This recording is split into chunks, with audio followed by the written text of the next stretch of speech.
ढेर उड़ा जनी धरती पे रह बहुआ, झूठ मूठ के नया तना उड़ा बहुआ।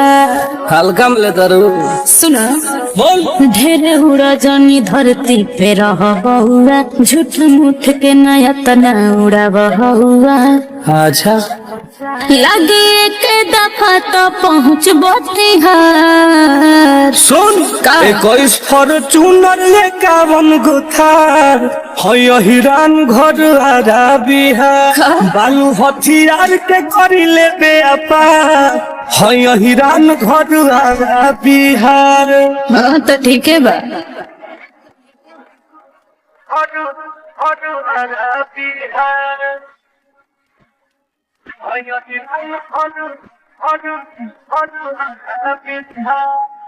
हमारे ही सगरो बजत बाजाबा अच्छा कि हमारा ताकत के न तुहरा अंदाजाबा।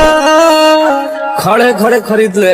अरे वो कितना पानी में बारा हम जान होताने, तुहरा जैसन के खूबे पहचान होताने।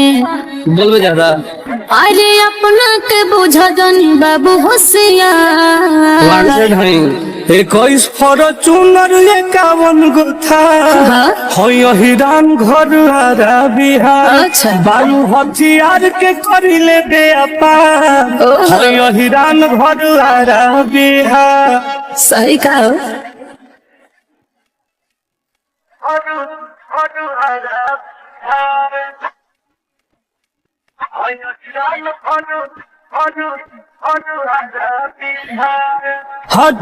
तुम अजित के जे भी जाने ला तब सबके हुलो हाओ कर माने ला।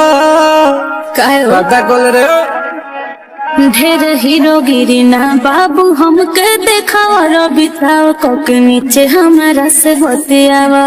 का बुझला सुनो अपना आदतिया के राखो सुधार। टंगवा ले। अच्छा। 21 फॉर्च्यूनर ले कावन गुथा तो हिरान घर आरा बिहार। अच्छा। बालू हथियार के करी ले व्यापार हिरान घर आरा बिहार।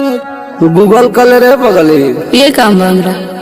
21 फॉर्च्यूनर ले कावन गुथार हिरान घर